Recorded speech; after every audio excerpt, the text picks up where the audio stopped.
Bonjour et shalom, Richard Darmon au studio Kalita pour cette nouvelle édition de notre magazine Israël au cœur du Moyen-Orient avec un sujet, j'allais dire, redondant sur lequel nous revenons cette semaine. Vu son ampleur, c'est la crise du politique en Israël qui se trouve être manipulée, je dirais même générée et même induite par le pouvoir judiciaire, au point qu'on parle de plus en plus dans le pays d'un gouvernement des juges.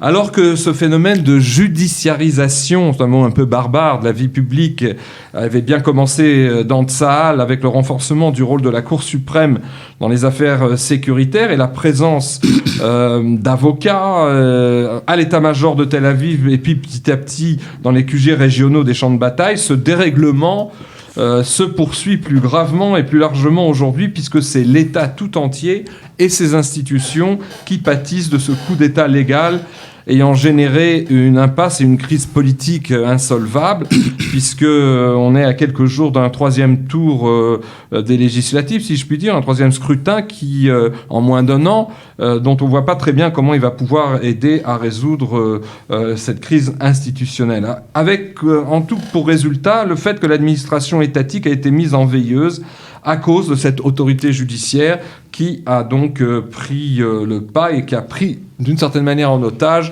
la société. Alors pour parler de cela aujourd'hui avec nous, Shmuel Trigano, merci Shmuel d'être venu de Tel Aviv, vous êtes professeur des universités, vous êtes sociologue, philosophe et figure intellectuelle marquante du monde juif français, lui-même maintenant, vous êtes maintenant installé à Tel Aviv, comme je le signalais, là même où Shmuel, vous avez lancé dès votre arrivée Menorah Info, un site internet très complet et pertinent d'analyse sur la société et l'identité israélienne. Et Dialogia également. Et oui, justement, j'allais dire aussi que vous avez lancé l'association Dialogia, qui organise régulièrement des rencontres sur ces mêmes thèmes et qui a déjà tenu l'un après l'autre en 2017, 2018 et en 2019, 3 séminaires, chaque fois de 2 jours, qui s'intitulent le colloque des intellectuels francophones israéliens. Prochaine édition... le 15 mars, un colloque sur le thème « Où va la démocratie ?» Oui, alors donc c'est bien notre sujet, c'est pour ça que j'avais raison de vous faire venir.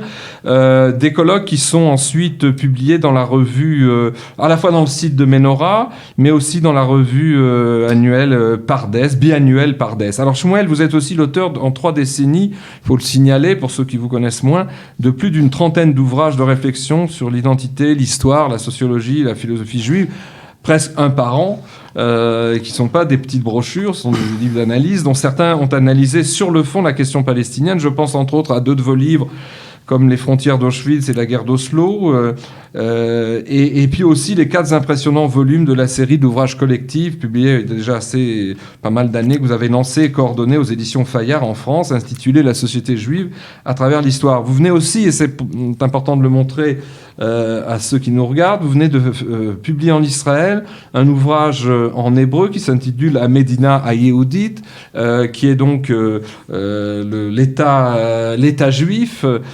qui est une adaptation et une réécriture d'un ouvrage que vous avez fait paraître en français. Et là, vous avez œuvré en hébreu pour ouvrir un débat dans la société israélienne, un débat qui n'est pas toujours facile à mener. Alors, on va rentrer dans le vif du sujet. Vous écriviez il y a quelques semaines, dans un texte d'analyse qui a été publié sur Internet, les phrases suivantes. « La démocratie israélienne traverse une crise structurelle. Le concept de coup d'État permanent que François Mitterrand avait forgé au temps de l'État gaulien pourrait nous aider à décrire la situation qui prévaut aujourd'hui en Israël depuis plusieurs années. Un arc de force, écrivez-vous, s'est créé objectivement entre la Cour suprême, la police et les médias en tension avec le pouvoir exécutif et donc aussi avec le pouvoir législatif, le Parlement. » Et vous dites ensuite, et c'est ce qui va me permettre de vous poser donc notre première question, si ce dernier pouvoir, c'est-à-dire la Knesset, repose sur une majorité parlementaire de centre droit, le coup d'État permanent, voire l'autorité judiciaire, instrumentaliser le droit en fonction d'un credo politique idéologique objectif qui s'oppose clairement à la politique voulue par la majorité. On l'identifie, expliquez-vous, en général à la gauche, mais cette gauche-là n'a plus rien à voir avec la gauche d'antan, sioniste et attachée au peuple juif. Alors, Quel est le moyeu de cette roue infernale de la crise de la démocratie israélienne? Comment ça opère? Alors, le coup d'État permanent, justement, permet de pointer le fait qu'il y a un excès de pouvoir de la part d'un des pouvoirs constitutifs d'un régime démocratique. Et il faut rappeler quelque chose de fondamental. La loi ne tombe pas du ciel en démocratie. En règle générale, l'Israël laïque refuse la Medinat Halacha, l'État Halacha, à juste titre, me semble-t-il. Mais là, nous avons Medinat Bagatz. C'est-à-dire qu'en fait, la Cour suprême, qu'on appelle Bagatz, Bedin Gvolat Tzedek, la Cour suprême s'est arrogée la capacité de définir les principes fondateurs, les normes fondatrices. Mais en démocratie, c'est pas le cas, et je renvoie à l'œuvre classique de la démocratie Jean-Jacques Rousseau, Le contrat social. Il écrit très clairement: le peuple peut changer la loi. C'est-à-dire qu'une loi, en démocratie, n'est pas une vérité éternelle. Elle est passagère, elle dépend de la réalité des majorités et des minorités. Et là, la prise de pouvoir de la Cour suprême, en fait, concerne la dimension normative avant toute chose. Par exemple, la Cour suprême se réserve le droit de retoquer une loi édictée par le Parlement. Donc elle se prend pour un conseil constitutionnel. Elle se prend pour beaucoup de choses. Cour de cassation, haute cour de justice, conseil constitutionnel, conseil d'État, etc. C'est un monstre institutionnel. En France, nous n'avons pas ça, par exemple. Et je ne crois pas que la France soit une dictature. Bien. Donc, en fait, alors il y a aussi un autre problème en Israël. C'est que vous avez une galerie de personnages qui comme des cabris, dirait De Gaulle, qui n'arrêtent pas de sauter en disant démocratie, démocratie. Mais quelle démocratie? La démocratie, elle a deux dimensions. C'est à la fois un régime et une idée. L'idée peut être folle. Il y avait des démocraties totalitaires à l'époque du communisme. Et c'est un terme qui était mérité. D'une certaine façon, chez Jean-Jacques Rousseau, il y a une tendance totalitaire également sur le plan démocratique. Et donc, en fait, aujourd'hui, c'est comme si il y avait une contradiction entre l'idée de démocratie qui veut sanctuariser d'une façon absolue l'individu, les tendances, les envies, etc., et le régime démocratique. Dans le régime démocratique, la loi vient du Parlement, d'accord ? L'exécutif exécute les lois et les décisions du Parlement, et le judiciaire veille à ce que la loi soit observée. Mais le judiciaire n'a pas un recours, c'est pas le recours universel. C'est-à-dire, contrairement à ce que pensait Aaron Barak, le juge qui a lancé qui était le président de la Cour suprême. Oui, et qui a lancé ce qu'il appelle la révolution constitutionnelle, entre parenthèses, c'est une contre-révolution démocratique. Eh bien, estimer que tout est judiciable, non, tout n'est pas judiciable, non. L'univers ne se résume pas à la loi. Oui, les halachistes pourraient dire ça d'une certaine façon, mais quand il s'agit de la loi démocratique, pas du tout. C'est une version laïque d'une certaine orthodoxie. Voilà, je dirais que il y a là une sorte de théocratie judiciaire. Voilà. La loi tombe du ciel, il n'y a pas d'autre recours.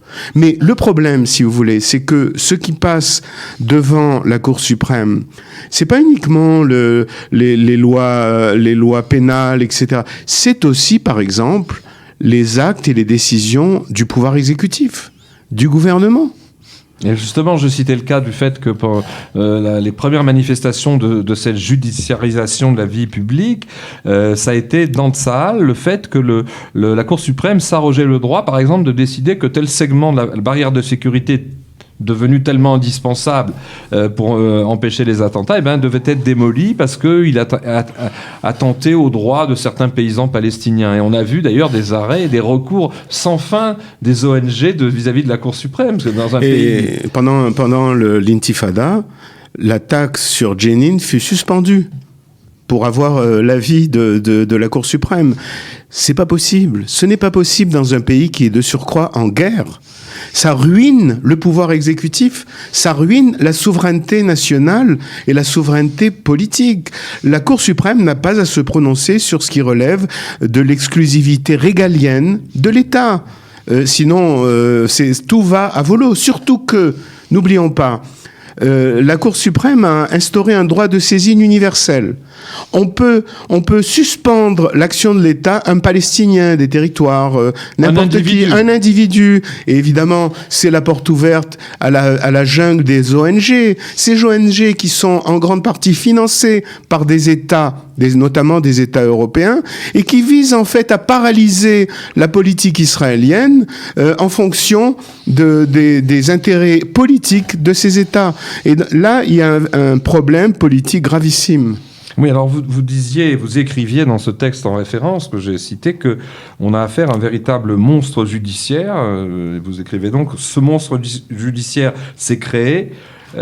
Si l'on pense en termes français, la Cour suprême israélienne, donc 15 juges qui ne sont ni élus ni contrôlés, qui sont cooptés en principe, est à la fois un Sénat, un Conseil d'État, une Cour constitutionnelle, une Cour de cassation, et on se demande aujourd'hui si elle pourrait être aussi une haute Cour de justice. Alors, pour juger le président. Pour juger le Premier ministre. Et vous dites ensuite, ce qui nous ramène à la crise que nous traversions, la judiciarisation de la vie collective en Israël sera fatale à la société, au sentiment du commun. Qu'est-ce que vous voulez dire par là ? Mais tout n'est pas transparent dans la condition humaine et dans la condition sociale. Je le dis en tant que sociologue.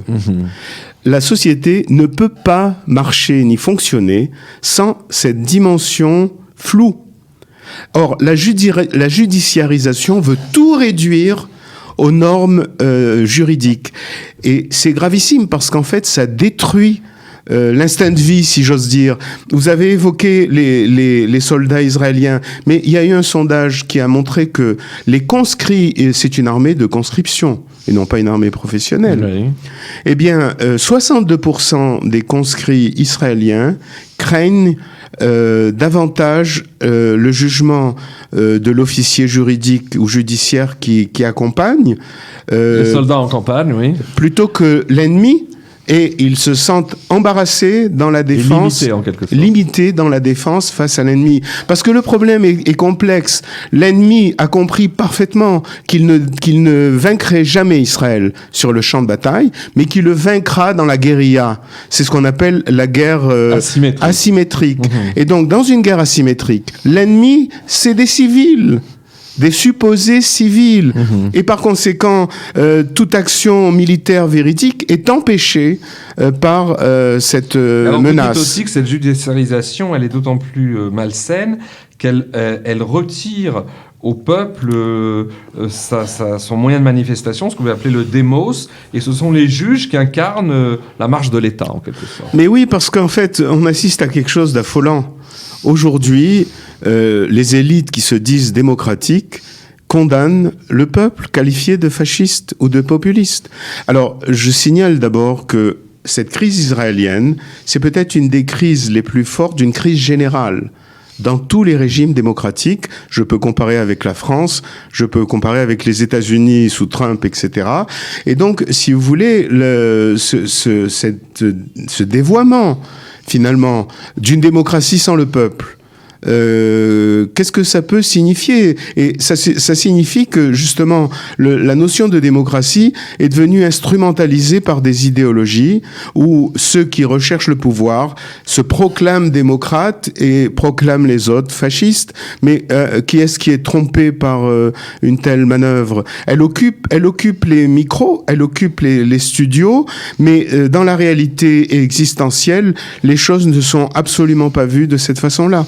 Alors, vous dites aussi que... Est-ce qu'on pourrait, en termes, j'allais dire, plus classiques, sans faire référence à l'équilibre des trois pouvoirs, cher à Montesquieu, mais disons, il y a quand même, dans la pensée de sciences politiques constitutionnelles françaises, il y a des outils qui semblent complètement dédaignés ici, c'est-à-dire qu'on a affaire à une espèce de métastase, une protubérance monstrueuse du pouvoir judiciaire qui brime le pouvoir pouvoir exécutif, qui est donc celui dont on parlait, et qui remet en question le judiciaire. C'est-à-dire que c'est un débordement du pouvoir judiciaire sur les deux autres formes de pouvoir. Mais jusqu'où ça peut aller, cette chose-là ? Le pouvoir judiciaire lui-même est terriblement fautif. Il communique aux journalistes les détails des enquêtes. Il n'y a plus de secret de l'instruction. Et donc... et la police aussi. Et la police, évidemment. C'est tout le système, pouvoir judiciaire, police, médias. Si vous regardez bien l'actualité journalistique en Israël, mais comme en France, il n'est question que de dossiers, d'accusations. Mais d'où est-ce que ça provient aux journalistes ? Comment peuvent-ils communiquer le secret de l'instruction, enfreindre le secret de l'instruction? Et donc là, c'est la méthode d'action, justement. C'est ce qui explique cet arc de force, procureur, police, médias. Et alors, les médias, notamment en Israël, mais sans doute aussi en France, mais en Israël particulièrement, chaque soir, nous assistons depuis des mois et des mois à l'exécution de Netanyahou. Oui, alors vous écrivez justement, vous le décrivez bien dans ce texte, vous dites ceci: en mettant en examen à tour de bras les hommes politiques de la majorité, en frappant à son cœur le cercle autour de Netanyahou, la justice paralyse l'exécutif, empêche ses nominations, ruine son autorité et surtout livre à Netanyahou une guérilla médiatique qui dure depuis des mois et des mois. C'est ce à quoi on assiste malheureusement, pas seulement aux journaux télévisés du soir, mais tous les flashs de la radio et tous les journaux de la radio. Le moyen d'action est très simple, c'est ce que vous suggériez à l'instant. Il suffit aux juges et à la police d'organiser régulièrement des fuites et donc de trahir le secret de l'instruction pour que les médias s'en emparent goulûment et se livrent à une chasse à l'homme. Comme exemple, je vous rappellerai l'exécution de François Fillon. En France. En France, sur le même point. Je vous rappellerai aussi une campagne très violente qu'il y avait eu contre Sarkozy, d'une violence inouïe. Je vous rappelle le traitement de Trump par les démocrates, etc. Donc, en fait, nous assistons à un dévoiement structurel du régime démocratique dans plusieurs pays. Israël est sans doute à un des sommets de ce dévoiement. Les plus avancés dans ce phénomène. Alors, il y a dans votre texte qui est vraiment excellent. Il y a une autre dimension, et vous le traitez dans ce texte, vous le traitez aussi dans l'un de vos ouvrages assez récents, qui s'intitule donc La nouvelle idéologie dominante, le postmodernisme. Vous analysez ce débordement du pouvoir judiciaire et de la Cour suprême comme une des manifestations du postmodernisme, et je vais vous citer à nouveau, parce que là c'est un angle plus, pas philosophique, phénoménologique, disons. Vous dites ceci: le cas de la Cour suprême d'Israël, depuis la révolution juridique du juge Aaron Barak, dont vous parliez à l'instant, constitue sans aucun doute le modèle par excellence de la prise du pouvoir du judiciaire sur l'exécutif et le législatif. Prenons le tout juridique, dont on parlait, puisque tout est juridique, il s'est engouffré dans le fait que l'État d'Israël n'a pas de constitution, mais un ensemble de lois fondamentales. C'est les Chokim dont on parle. Chokei-Yesod. La Cour suprême est donc habilitée à prendre une vaste gamme de décisions.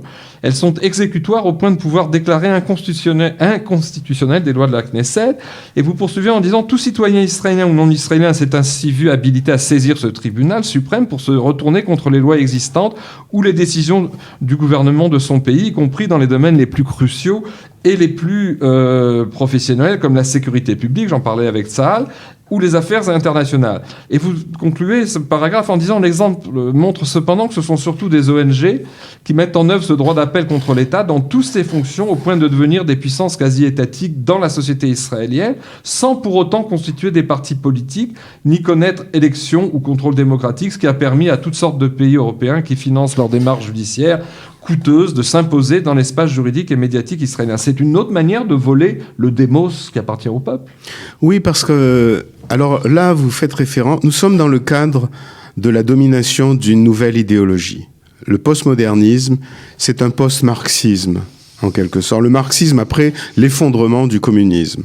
C'est un recyclage d'idées fondamentales du marxisme. Et ce qui est important à voir ici, c'est qu'en fait, les ONG sont devenus les nouveaux acteurs de la vie politique. Mais qu'est-ce qu'une ONG ? C'est une entreprise privée qui va chercher des fonds, notamment auprès des gouvernements, le Quai d'Orsay par exemple, ou des gouvernements du nord de l'Europe, qui prennent le financement en charge au nom des droits de l'homme. Et donc, en fait, c'est une façon, malgré tout, l'État existe encore. C'est une façon supposée morale pour un épouille étranger d'intervenir dans les affaires d'un autre pays. Et donc, les ONG sont des acteurs privés qui n'étaient pas contrôlés jusqu'à récemment en Israël et qui font l'agenda de la vie collective, de la vie politique, par leurs accusations, par leurs publications, etc. Et le fait qu'ils peuvent ester en haute cour, dans la Cour suprême, leur donne un pouvoir d'action considérable. Ils peuvent la saisir. Ils peuvent la saisir sur les bases de leurs propres intérêts politiques. Et paralyser ainsi l'action du pouvoir exécutif. Et même du pouvoir judiciaire, parce qu'il me souvient qu'au moment de la barrière de sécurité, il y avait à peu près 1 millier de requêtes présentées par des citoyens ou des associations palestiniennes ou amies pro-palestiniennes contre le tracé de la barrière, qui en soi constitue un tsunami de requêtes qui paralyse l'organisation judiciaire elle-même. Alors, vous avez des Israéliens qui se rengorgent en disant « quelle démocratie merveilleuse ». Pas du tout. C'est une démocratie qui s'autodétruit, tout simplement. Parce que, si vous voulez, nous sommes justement sous le coup du postmodernisme, où l'individu est roi, les droits de l'homme sont rois contre les droits du citoyen. Et c'est là où bat le problème, parce qu'en fait, logiquement, il y a une coordination entre les droits de l'homme et les droits du citoyen. Mais aujourd'hui, les droits de l'homme servent de projectiles, d'armes contre le respect des droits des citoyens, parce que le droit des citoyens va de pair aussi avec la dimension nationale, qui est l'ennemi par excellence du postmodernisme et auparavant du marxisme. Alors dans le texte que je citais en référence, que vous avez mis en ligne sur Internet il y a quelques semaines, sur cette judiciarisation, vous abordez un problème assez profond qui touche, je dirais, à la pensée juive. Vous dites que, c'est un problème spirituel d'ailleurs, vous dites que cette judiciarisation de la cité, je vous cite, et de l'existence ne peut que faire que des ravages. Il faut rendre au Parlement sa prééminence et à l'exécutif sa puissance.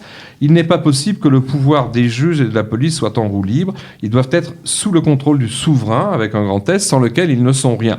Et vous dites, et c'est cela que peut-être je vous demandais d'élucider, parce que dans un court texte, on ne peut pas tout avoir. Vous dites, la crise n'est pas uniquement politique et sociale, elle est aussi spirituelle. L'état des faits actuel rappelle irrésistiblement, dites-vous, le début du livre de Ruth. Alors, expliquez-nous en quoi... Le livre de Ruth commence par la phrase bizarre « Ve'ayu be'imei shvot hashoftim », une expression qui peut s'entendre doublement. À l'époque du jugement des juges, soit que c'est l'époque où les juges dominent. À Bethléem, il est question de Bethléem. Oui, le gouvernement des juges, en fait. C'est le gouvernement des juges. Bethléem traverse une famine terrible. Tout Israël, d'ailleurs. Les habitants doivent fuir, chercher asile ailleurs, et notamment la famille de Ruth, etc. Et une des explications très intéressantes, c'est que, en fait, c'est les juges qui étaient jugés, parce qu'ils avaient fait du jugement une catégorie exclusive du rapport social. Totalitaire, on peut dire. C'est-à-dire que, si vous voulez, c'est une idée fondamentale du judaïsme. La justice ne va pas sans le chesed, la grâce. Et les deux produisent le rachamim, une grâce matricielle, pour traduire, ça s'appelle miséricorde en traduction, mais c'est en fait une grâce matricielle. Et donc, il est clair que... Et alors, il y a une anecdote qu'on rappelle toujours, un récit du Midrash, où on nous dit, avant de créer notre monde, le Créateur a créé une multitude de mondes qui tous s'effondraient. Jusqu'au moment où il a découvert qu'il s'effondrait parce qu'il n'était construit que sur la justice. La Midat Hadin, comme on dit. Exactement. Et donc, en fait, il rajouta de la grâce, et c'est le monde dans lequel... Qui a pu tenir. Nous nous trouvons à présent. Donc, si vous voulez, il y a là une dimension morale, une dimension éthique spécifiquement juive, car dans le judaïsme, il n'y a pas de contradiction entre la justice et la grâce, les deux convergent. Ils doivent converger et d'une certaine façon, la justice n'existe que parce qu'elle est portée par la grâce, pour permettre aux hommes de survivre dans un monde duquel le Créateur s'est retiré. Et donc, il y a là quelque chose d'extrêmement profond, parce qu'en fait, le gouvernement des juges ravagera la cité totalement.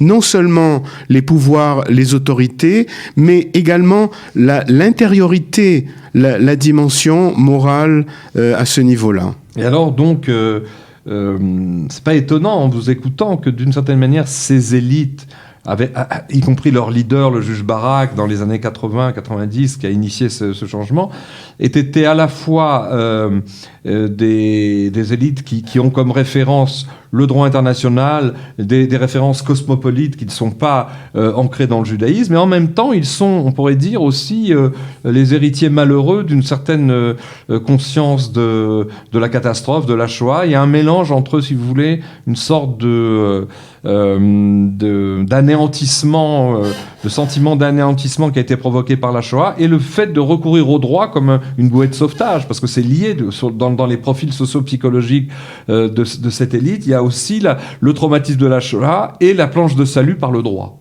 Est-ce que vous ne pensez pas que c'est lié tout de même C'est pas la planche de salut, c'est la justification d'exister. Et cela se voit très clairement dans le syndrome européen, de l'Union européenne, de la mémoire de la Shoah.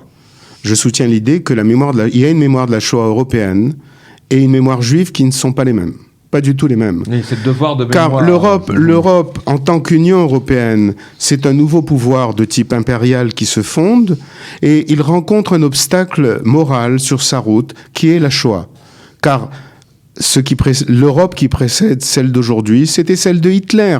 Et par conséquent, il y a la question de la Shoah est une question qui pèse terriblement sur la morale européenne et sur le principe même du pouvoir de l'Union européenne. N'oublions pas que l'Union européenne se présente comme l'incarnation des droits de l'homme, ce qui est quand même assez stupéfiant qu'un pouvoir politique se croit incarner les droits de l'homme, alors que les droits de l'homme sont l'objet d'une revendication et d'une critique, et pas simplement d'un établissement de pouvoir.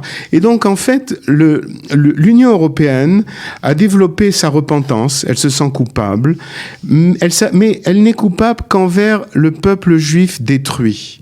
Le peuple juif défunt. Et sur juifs morts, en quelque sorte. C'est sur cette base-là qu'elle justifie l'existence d'un État d'Israël.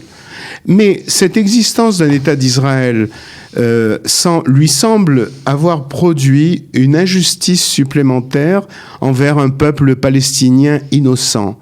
Par conséquent, sa culpabilité envers Auschwitz, sa volonté de repentance ne s'exerce que dans la défense et illustration de la cause palestinienne et de la morigénération d'Israël accusé d'être fasciste, d'apartheid, etc. Donc c'est un système complètement dévoyé, c'est un système pervers sur ce plan-là. Et donc elle estime qu'il n'y a que Israël ne peut exister dans sa légitimité qu'en tant que compensation de la Shoah, campement humanitaire, mais pas nation souveraine.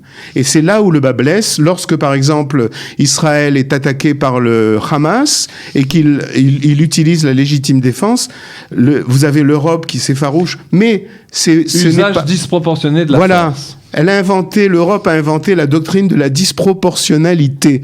Où est-ce qu'on a vu ça? Ou bien on a le droit à la légitime défense ou on ne l'a pas. Mais Israël ne doit pas dépasser le niveau policier pour accéder au niveau militaire dans la question. Comme État souverain, d'ailleurs. Voilà. Alors, le problème, si vous voulez, c'est que ce système moral défaillant a été intégré par une partie de l'opinion israélienne, et notamment l'opinion de gauche, qui a besoin qu'Israël serait en quelque sorte un as de la pureté, une pureté translucide, au point de ne pas exister en tant que tel pour être acceptable.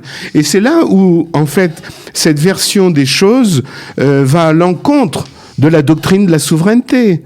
La souveraineté, elle est légitime en tant que telle. Je n'ai pas besoin de justifier pourquoi j'existe. J'existe, un point, c'est tout. Ceux qui ne sont pas contents, on règle le problème dans le champ de bataille. C'est ça, la souveraineté. Mais il semble que ce peuple juif, héritier de 2000 ans d'errance, ait du mal à arriver à concevoir la notion de souveraineté. Alors si on fait le faisceau de toutes les dimensions qu'on a citées, par nécessité dans une mission qui dure ce qu'elle dure, comment vous voyez l'issue de cette crise? Quelle sortie du tunnel il peut y avoir? Le peuple va être appelé une troisième fois à un scrutin et on craint que ça ne résolve rien. Par où ça peut commencer un début de solution face à cette judiciarisation? D'abord, avant un début de solution, il y a le danger d'une prise de pouvoir si Israël est bloqué. On risque d'assister à une prise de pouvoir non démocratique. Voilà le terrible danger. Certainement pas par l'armée, puisque l'armée est plutôt... Écoutez, de toute façon, il y a 4 anciens chefs d'état-major qui sont dans la politique. Je ne sais pas, mais en tout cas, il est clair que si la situation se dégrade, c'est le grave danger qui pèse, justement. Il n'y a pas de général de Gaulle en Israël, parce qu'en fait, c'est quelque chose qui ressemble à la fin de la 4e République. Je pense que ce qui est très important, c'est d'imaginer la 2e République de l'État d'Israël. Parce que ce système, il est défaillant, il est problématique. Et puis, il y a une autre question non résolue que j'analyse dans mon livre « À Médina Yehudit », mais vers la normaliote. C'est justement la question du caractère juif de l'État n'est pas résolue. Elle reste un problème. Il y a toujours une question juive dans la démocratie israélienne, comme il y en avait il y a 2 siècles dans la démocratie naissante. Et donc là, il y a un véritable problème qui nécessite beaucoup de travail, beaucoup d'analyse, de réflexion. D'élaboration. Nous avons besoin justement d'une ère d'étude, d'analyse, de pensée, de réflexion. Il faut que la question politique israélienne devienne un objet philosophique central dans la réflexion israélienne et non pas s'en tenir au partage en secteurs, chacun vivant dans ses frontières. Ça aussi, c'est catastrophique. Les religieux d'un côté, les laïcs de l'autre, les séfarades ici, etc. Il y a un véritable problème qui est posé à ce niveau-là et je pense que il y a une ère qui se termine, une ère qui devrait commencer, une ère politique nouvelle qui devrait commencer. D'une certaine manière, vous faites référence à un nécessaire brainstorming transcendant les secteurs qui réunissent à la fois le monde politique, pourquoi pas, le monde académique, le monde de ceux qui étudient dans les yeshivas et puis les spécialistes du droit constitutionnel. Il est temps d'ouvrir les dossiers en quelque sorte. Je crois, et il est temps d'ouvrir les dossiers aussi dans le judaïsme rabbinique, et pas seulement dans le monde laïque, de reconsidérer tous ces problèmes, les problèmes auxquels nous faisons face et auxquels le judaïsme fait face, sont radicalement nouveaux. Une dernière question qui nous fait retomber sur quelque chose de concret, mais c'est justement pour le lier à des analyses de fond. Comment expliquez-vous que après presque 3 scrutins et une crise institutionnelle et politique sans pareil, telle que jamais l'État d'Israël n'en a connu depuis sa création, il n'y a pas une seule personnalité politique d'envergure nationale, à droite, à gauche, au centre, peu importe où on prend ces catégories qui sont d'ailleurs complètement dépassées aujourd'hui, qui aurait mis l'accent sur le caractère complètement désuet du système électoral israélien en disant qu'il était lui aussi fauteur de cette impasse. Et personne ne parle de ça alors que c'est aussi l'un des facteurs de blocage. Absolument. Mais rappelez-vous la 4e République. C'était cette même décomposition du Parlement en petits partis, en coalitions éphémères qui duraient quelques mois, etc. Et c'est dans ce sens-là que j'avance l'idée d'une deuxième... Dans ce livre-là, sur la Médina. Oui, absolument, mais aussi sur... Il y a un grand travail à faire, parce que les choses ne sont pas évidentes. Ça n'est pas dans un livre qu'on sort d'une étagère et qu'on applique. Il y a tout un travail, il y a un travail... Dans le domaine de la pensée politique du judaïsme également. Mais il y a un travail aussi dans le domaine de la démocratie, car nous avons vu combien le régime démocratique est en crise aujourd'hui. Il y a eu de tout temps une défaillance dans la démocratie, l'incapacité à définir l'identité collective. Car le contrat ne suffit pas à créer une identité collective. Le contrat doit s'adosser à un héritage, à un passé, à une histoire. Une positivité. Voilà. Et par conséquent, si vous voulez, ce que l'Europe a connu au XIXe siècle, le nationalisme, était une réaction extrême par rapport à cette défaillance de la doctrine démocratique. Et je crois qu'en Israël, nous pourrions être aussi parmi les réinventeurs de l'idée démocratique, justement, à la lumière de la réalité dans laquelle nous nous retrouvons aujourd'hui. Écoutez, on arrive au terme presque de notre émission. Je vous remercie, Shmuel, d'être venu, nous avoir éclairé sur cet immense chantier que vous préconisez pour enfin repenser la place aussi du judaïsme dans l'État d'Israël. Je voudrais, avant de prendre congé de nos auditeurs, rappeler que le studio Kalita a lancé, comme l'indique cette photo qui se trouve sur ma droite, une grande campagne de solidarité qui s'appelle Tzedaka Israël, afin de créer un fonds d'urgence pour soutenir 1 millier de familles francophones ou d'Olim Khadashim, de nouveaux immigrants qui sont dans le besoin. Et simplement aussi rappeler que le point d'orgue de cette campagne sera la journée de collecte du 8 mars prochain, donc dans quelques jours, et donc en vous demandant de pouvoir prêter attention à cet appel. Merci en tout cas de nous avoir écoutés et à la semaine prochaine.